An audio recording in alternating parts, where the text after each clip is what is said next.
दोस्तों, क्या चंद्रबाबू नायडू और नीतीश कुमार समय से पहले भारतीय जनता पार्टी या यूं कहे मोदी का साथ छोड़ देंगे? क्या चंद्रबाबू नायडू और नीतीश कुमार के भाजपा का साथ छोड़ने की उल्टी गिनती शुरू हो गई है? आखिरकार वो कौन सा लम्हा होगा, कौन सा समय होगा जब चंद्रबाबू नायडू और नीतीश कुमार भारतीय जनता पार्टी का दामन छोड़ देंगे? और आखिरकार राहुल गांधी की कौन सी रणनीति है जिससे प्रधानमंत्री नरेंद्र मोदी और अमित शाह खुद दोनों डरे हुए हैं? आखिरकार राहुल गांधी किस रणनीति के तहत आगे काम कर रहे हैं? ये तमाम सारे सवाल का जवाब काफी दिलचस्प होते हैं, लेकिन उससे पहले आपके सामने कुछ फैक्ट्स रखना चाहते हैं। आपको ध्यान होगा कि आंध्र प्रदेश के भीतर 2024 से पहले बीजेपी के साथ एक व्यक्ति था, जगन रेड्डी। वाईएसआर कांग्रेस पार्टी के अध्यक्ष जगन रेड्डी, जो कि मुख्यमंत्री भी हुआ करते थे। लेकिन आज क्या हो रहा है? आज उनके पार्टी दफ्तर को निस्ते-नाबूद कर दिया गया। जी हाँ, बुलडोजर के सहारे उनके पार्टी दफ्तर को तोड़ दिया गया, निस्ते-नाबूद कर दिया गया, यूं कहे कि दमिडोज कर दिया गया। ये अपने आप में क्या बताता है? यानी कि कुछ ही दिनों पहले तक जगन रेड्डी प्रधानमंत्री नरेंद्र मोदी के दोस्त हुआ करते थे आंध्र प्रदेश में। आप याद कीजिए, ध्यान दीजिएगा, केंद्र सरकार कई ऐसे कानून को पारित की थी जिसमें उन्होंने जगन रेड्डी की मदद मिलती थी उनको। कई ऐसे कानून जो किसानों के खिलाफ थे, जो विद्यार्थियों के खिलाफ थे, जो देश के नौजवानों के खिलाफ थे, जो देश के आम इंसानों के खिलाफ थे, लेकिन जगन रेड्डी नरेंद्र मोदी का पूरा समर्थन दे रहे थे। लेकिन आज ये हालत हो गई है कि जगन रेड्डी साहब का पार्टी का जो ये दफ्तर जो है उसको टीडीपी नायडू की सरकार तोड़ रही है। उसका साथ केंद्र सरकार भी, नरेंद्र मोदी की सरकार भी दे रही है और राज्य सरकार भी दे रही है। क्या चंद्रबाबू नायडू की ये बात नहीं दिखाई दे रही है कि कहीं ना कहीं ये प्रधानमंत्री नरेंद्र मोदी या फिर कहा जाए भारतीय जनता पार्टी की यूज एंड थ्रो पॉलिसी का नतीजा है? यानी कि जब तक जगन रेड्डी साहब नरेंद्र मोदी के काम आ रहे थे तब तक काम आ रहे थे। तब जगन रेड्डी मोहन केंद्र सरकार में हर बिल को पारित करने के लिए प्रधानमंत्री नरेंद्र मोदी का साथ देते थे, आंख बंद करके साथ दिया करते थे। और केवल जगन रेड्डी साहब ही नहीं, ओडिशा के भीतर इनका सुपड़ा साफ हो गया है। बीजेपी अब ओडिशा में सत्ता में आ गई। अब ध्यान दीजिए किस प्रकार से नवीन पटनायक से विपक्ष गिड़गिड़ाता था कि विपक्ष का साथ दीजिए, मगर ये व्यक्ति धृतराष्ट्र की तरह कुंभकर्णी नींद को सोता रहता था, खामोश था पूरी तरह से। बीजेपी का कभी इन्होंने खुल करके विरोध नहीं किया केंद्र में। नतीजा ओडिशा से नवीन पटनायक का सुपड़ा साफ हो गया। चंद्रबाबू नायडू यानी टीडीपी के मुखिया देख रहे हैं कि जिसने बीजेपी का साथ दिया उसका वजूद खत्म हो गया। तो आपको क्या लगता है ऐसे में? क्या अगले 5 सालों के में चंद्रबाबू नायडू और नीतीश कुमार भारतीय जनता पार्टी की हर उस नीति का साथ देंगे जिसके बाद तेलुगु देशम पार्टी भी खत्म हो सकती है और जेडीयू भी खत्म हो सकती है, जैसे कि वाईएसआर कांग्रेस पार्टी खत्म हो रही है? ये आप मत भूलिएगा कि 2019 के लोकसभा चुनाव में भारतीय जनता पार्टी ने तेलुगु देशम पार्टी के 4 सांसद को तोड़ करके उनको अपने पार्टी यानी बीजेपी में शामिल करवा लिया था। चंद्रबाबू नायडू के सामने यह भी एक सच्चाई है, एक हकीकत है उनकी आंखों के सामने। जाहिर सी बात है कि चंद्रबाबू नायडू राजनीतिक आत्महत्या नहीं करेंगे। चंद्रबाबू नायडू इंतजार कर रहे हैं भारतीय जनता पार्टी के कमजोर होने का, और उसका इंतजार अगले 2 सालों में खत्म हो सकता है, जब महाराष्ट्र में विधानसभा का चुनाव होगा, हरियाणा में चुनाव है, बिहार में चुनाव है। और आप ये भी नहीं भूल सकते हैं कि 2027 में उत्तर प्रदेश के भीतर भी चुनाव है। ये तमाम 4 राज्य हैं वो काफी महत्वपूर्ण राज्य है। तमाम राज्यों के भीतर भारतीय जनता पार्टी कमजोर पड़ सकती है आने वाले विधानसभा चुनाव में। चंद्रबाबू नायडू को इंतजार है कि इन सारे राज्यों के नतीजे का, अगर चंद्रबाबू नायडू बल्कि नीतीश कुमार को भी इन बातों का इंतजार। सबसे पहले एक बात आपको बताना चाहेंगे कि नीतीश कुमार दरअसल एनडीए गठबंधन में शामिल क्यों हो गए? क्योंकि ये मत भूलिए कि नीतीश कुमार ने एक बात कहा था कि मैं किसी भी हाल में बीजेपी के साथ नहीं जाऊंगा। लेकिन फिर हुआ क्या?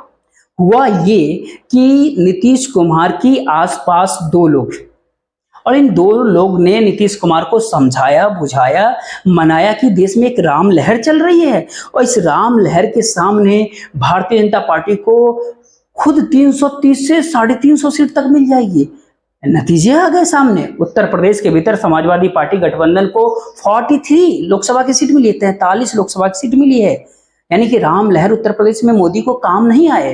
नीतीश कुमार ये बात देख रहे हैं। नीतीश कुमार ये भी देख रहे हैं कि किस प्रकार से पैसा, यानी अयोध्या में भी बीजेपी को हार का सामना करना पड़ा। नीतीश कुमार ये भी देख रहे हैं कि आखिर किस तरीके से बनारस के भीतर प्रधानमंत्री नरेंद्र मोदी 1.5 लाख वोटों से जीते, मात्र 1.5 लाख। तबकि उनके तमाम चाटुकार, तमाम जांच एजेंसी ये कह रहे कि प्रधानमंत्री 7 लाख मतों से ज्यादा से जीतेंगे। आप खुद ही सोच के देखिए, जनवरी से अगर प्रियंका गांधी वाड्रा का नाम का ऐलान हो जाता बनारस से, तो आप सोच सकते हैं क्या हो जाता है।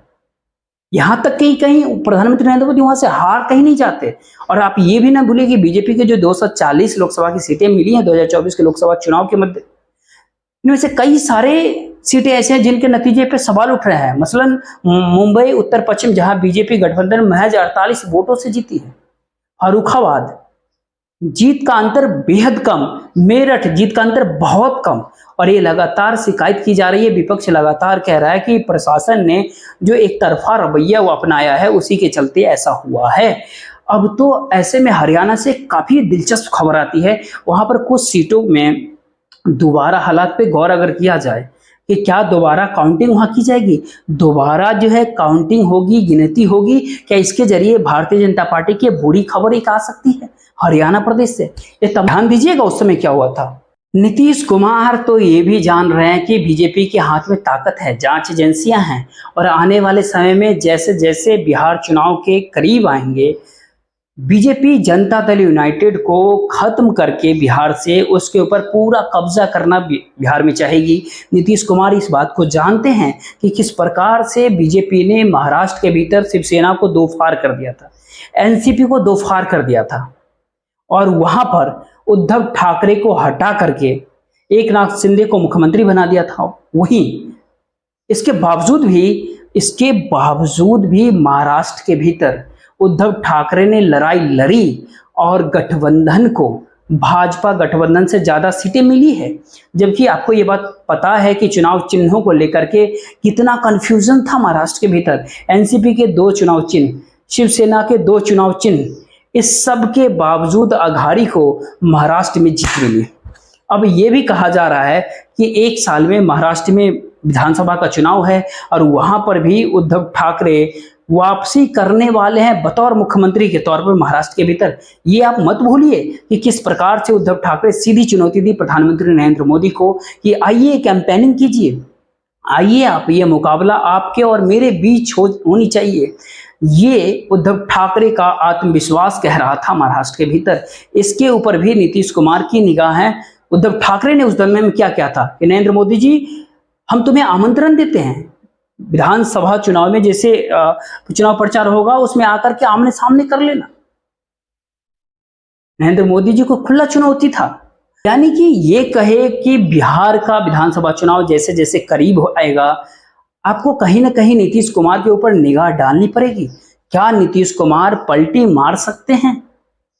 इसका मतलब क्या होता है, इसका मायने क्या निकलता है? चाहे नीतीश कुमार हो, चंद्रबाबू नायडू हो, इस समय चुप है, इस समय खामोश है। इस समय शायद ये लोग स्पीकर के पद के लिए भी वो लोग दावेदारी पेश ना करें, लेकिन वो जानते हैं कि बीजेपी वो पॉलिटिकल पार्टी है जो विपक्ष को नोच लेती है, खत्म कर देती है, जांच एजेंसी के जरिए, पैसे के जरिए और ताकत के जरिए। और स्वाभाविक सी बात है, ना नीतीश कुमार ना चंद्रबाबू नायडू राजनीतिक आत्महत्या करना, ये दोनों कभी नहीं चाहेंगे। ये दोनों राजनेताओं को इंतजार है इन 4-5 राज्यों के विधानसभा चुनाव के नतीजों का।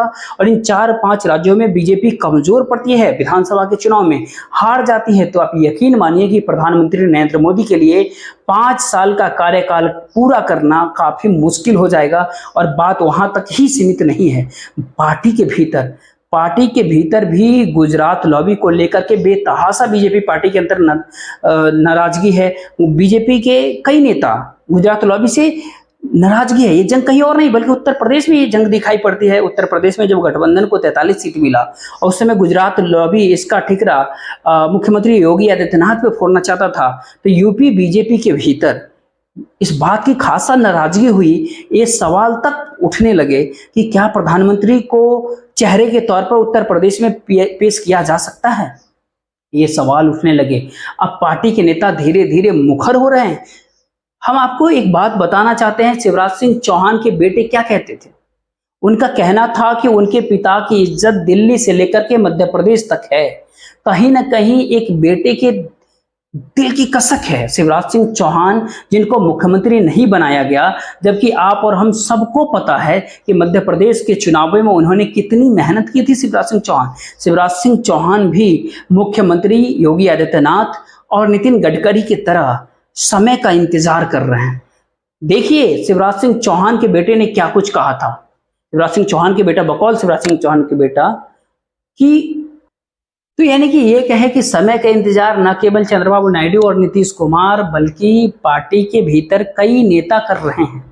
और इसी बात के मद्देनजर राहुल गांधी भी एक सोच के अंतर्गत आगे बढ़ रहे हैं। अगर राहुल गांधी के ऊपर आप गौर करें तो आपने देखा होगा कि उन्होंने नीट पेपर लीक मामले में नीट के छात्रों के साथ मुलाकात करते थे, वो लगातार युवाओं से संपर्क साध रहे हैं। वहीं दूसरी तरफ प्रधानमंत्री नरेंद्र मोदी जो कि परीक्षा पर चर्चा करते हैं, वो केवल छात्रों के साथ फोटो लेते हैं, सेल्फी लेते हैं, सवाल पूछा जा रहा है, सवाल किया जा रहा है। देश की जनता के साथ दो तस्वीर है, जो राहुल गांधी जो लगातार पीड़ित छात्रों के साथ मिल रहे हैं, बातचीत कर रहे हैं, प्रधानमंत्री परीक्षा पे चर्चा करने के बावजूद छात्रों से नहीं मिल रहे हैं। राहुल गांधी समानांतर दौर पर 3 राज्यों में पार्टी को जीवित करने की कोशिश कर रहे हैं, उत्तर प्रदेश, गुजरात, मध्य प्रदेश। और हम आपको साफ करते हैं कि उत्तर प्रदेश के भीतर समाजवादी पार्टी के साथ गठबंधन करके कांग्रेस ने शानदार वापसी की है। उत्तर प्रदेश में उन्हें आधा दर्जन करीब लोकसभा की सीटें मिली है। राहुल गांधी इससे आगे बढ़ना चाहते हैं। गुजरात के भीतर हालांकि पार्टी को केवल 1 सीट मिली है, लेकिन राहुल गांधी को पता है कि 2017 में उनमें और बीजेपी में बहुत ज्यादा अंतर नहीं था। अगर वो उसी बढ़त को बनाए रखते और पार्टी में अनुशासन बना रहता तो हो सकता है कि 5 साल बाद यानी कि 2022 में जब गुजरात के विधानसभा चुनाव हुए थे तो कुछ चमत्कार भी हो सकता था। इसीलिए राहुल गांधी का फोकस गुजरात के ऊपर भी है। मध्य प्रदेश तीसरा नंबर के राज्य, मध्य प्रदेश में कांग्रेस का सुपड़ा साफ हो गया कहने को ही है, लेकिन जीतू पटवारी को अध्यक्ष बना करके राहुल गांधी एक बार फिर से इस राज्य के भीतर जान फूंकने की कोशिश कर रहे हैं। अब धीरे धीरे करके दिग्विजय सिंह और कमलनाथ को हाशिए पे ढकेला जा रहा है। अब नए सिरे से मध्य प्रदेश के भीतर जान फूंकी जा रही है। राहुल गांधी दरअसल क्यों उम्मीद देख रहे हैं मध्य प्रदेश में? राहुल गांधी के सामने कर्नाटक जैसा राज्य भी जहां पर वो सत्ता में है। वो जानते हैं, समझते हैं कि वो तमाम राज्य हैं जहां पर कई सीटों में उनमें और बीजेपी में जीत का अंतर बहुत ज्यादा नहीं था। कई जगहों के ऊपर कांग्रेस का जो वोट प्रतिशत है वो करीब 40% से ज्यादा था। इसीलिए राहुल गांधी नए सिरे से इन सारे राज्यों में काम करना चाहते हैं। राहुल गांधी उत्तर प्रदेश में यहां तक देख रहे हैं कि बीजेपी के भीतर केवल उड़पल हो रही है। बीजेपी के कई ऐसे मीटिंग हुए, कई ऐसे बैठक हुई जो पार्टी के नेता में आपसी टकराव हो गए। अभी ताजा खबर आप देखिएगा कि हनुमानगढ़ी के महंत का गनर वापसी लेने पर अयोध्या डीएम बोले उनका आपराधिक इतिहास पाया गया। होता क्या है कि बीजेपी की मीटिंग होती है जिसमें डीएम भी शामिल होते हैं, एक संत भी शामिल होते हैं। सबसे पहली बात होती है, कहने को ये बीजेपी की समीक्षा बैठक थी, लेकिन उसमें डीएम और एक साधु क्या कर रहे थे समीक्षा बैठक में? हालत ये हो गई है बीजेपी की कि दोनों के बीच में गाली गलौज तक की बात आ गई। राहुल गांधी और अखिलेश यादव देख रहे हैं कि भारतीय जनता पार्टी उत्तर प्रदेश के भीतर से काफी टूट गई है। यानी कि हाल ही में गठबंधन को 43 सीट मिली, और अगर राहुल और अखिलेश मेहनत करते गए तो 2027 के उत्तर प्रदेश के जो विधानसभा चुनाव होने वाले हैं उसमें अखिलेश यादव को मुख्यमंत्री बनने से कोई नहीं रोक सकता है। अखिलेश यादव का बयान भी सामने उभर करके आता है, और इसके ऊपर आप ध्यान दें कि उत्तर प्रदेश बीजेपी अपनी हार का बदला अयोध्या के साधु संतों से ना ले। जो सच में सज्जन हैं उनकी सुरक्षा का समीक्षा करके सुरक्षा प्रदान की जाए उन्हें। यहाँ पर बहुत ही चालाकी से अखिलेश यादव ने एक कार्ड फेंक दिया है, जिसके वजह से बीजेपी के भीतर और ज्यादा कहते हैं सिर्फ फुटबॉल वाली बात हो रही है। जिस तरह से चंद्रबाबू नायडू, नीतीश कुमार और बीजेपी के जो गैर गुजरात लॉबी के नेता हैं, उनके निगाह आने वाले 2 सालों में जो विधानसभा चुनाव हो रहे हैं जो देश के अलग अलग राज्यों में, राहुल गांधी की भी निगाह उन पर है। अगर इन राज्यों में इंडिया गठबंधन को सफलता मिलती है तो यकीन मानिए आप कि प्रधानमंत्री नरेंद्र मोदी और अमित शाह बहुत जबरदस्त मुश्किल घड़ी में अपने आप को देखने वाले हैं। लेकिन यकीन कीजिए चुनौतियां भी काफी बेतहाशा है, और वो चुनौतियां क्या है राहुल गांधी के सामने वो भी एक एक करके आपके सामने रखते हैं। वो चुनौती है न्यायपालिका, वो चुनौती है मीडिया, और वो चुनौती है सांप्रदायिक राजनीति। न्यायपालिका के बात अगर करें तो आप ध्यान दीजिएगा, दिल्ली की राउस रेवेन्यू अदालत की जज जस्टिस न्याय बिंदु ने केजरीवाल को बेल दे दिया।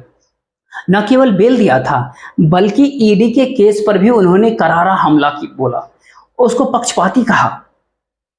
और उसके बाद क्या होता है, उनका आदेश सामने भी नहीं आता है और हाई कोर्ट उनके फैसले पर रोक लगा देता है।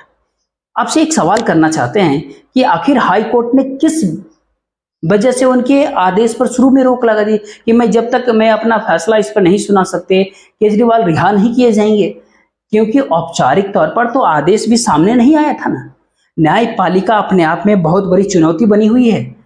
एक और जस्टिस न्याय बिंदु जब फैसला सुनाते हैं तो बीजेपी का प्रचार तंत्र उनके ऊपर अश्लील हमले बोलता है, और वही दूसरी ओर न्यायपालिका का रहस्यमय किरदार भी सामने उभर करके आ जाता है, जिसके भीतर कुछ जजेस कुछ ऐसे फैसले सुनाते हैं जो कि विपक्ष के खिलाफ दिखाई देते हैं और उनके ऊपर ढेरों सारे सवाल भी उठते हैं।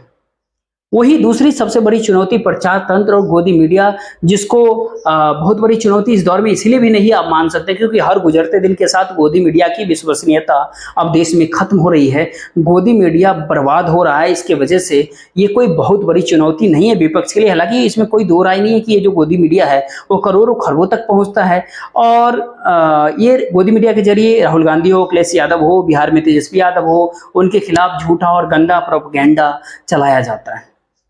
और दूसरी बड़ी चुनौती यही है विपक्ष के सामने। तीसरी बड़ी चुनौती है सांप्रदायिक राजनीतिक देश में। आपने ध्यान दिया होगा कि चुनाव के नतीजे आते हैं और कई जगहों के ऊपर मुसलमानों पर फिर से हमले शुरू हो जाते हैं। कभी बीफ के नाम पर, कभी लिंच कर दिया जाता है। ऐसे ढेरों सारे मिसाल हैं, अलग अलग राज्यों से निकल करके आ रही है। कहीं मुसलमान का इलाज अस्पताल में चल रहा होता है तो वहीं कहीं बीजेपी के सहयोगी संगठन अस्पताल पहुंच जाते हैं और उसको बाहर निकालने की बात कर देते हैं। यानी कि ये कहे कि बीजेपी जानबूझ करके हर गुजरते दिन के साथ सांप्रदायिक पहाड़ को भी चढ़ा रही है। इसका सामना राहुल गांधी कैसे करेंगे? तो इसका आसान सा एक जवाब है कि विपक्ष को लगातार को मुद्दे पे फोकस करना है। देश की जनता देख रही है, देश की जनता को पता है कि किस तरह से भारतीय जनता पार्टी समाज के नसों में जहर भरने की कोशिश कर रही है, हर मुद्दे को सांप्रदायिक करने की कोशिश कर रही है। कांग्रेस की घोषणा पत्र में जो नहीं भी होता उसका एक काल्पनिक चित्र प्रधानमंत्री नरेंद्र मोदी पेश कर देते हैं, जो कि हकीकत से कोसों दूर होती है। और देश के प्रधानमंत्री नरेंद्र मोदी को यह सब कहना शोभा नहीं देता। आज नहीं तो कल जो लोग इस जहर के शिकार हुए हैं, जो इस सांप्रदायिक जहर के शिकार हैं देश में, जो पूरी तरीके से ब्रेन वॉश्ड हो चुके हैं, वो इस बात को समझेंगे कि आखिरकार इस जहर से केवल हमारा ही नुकसान है।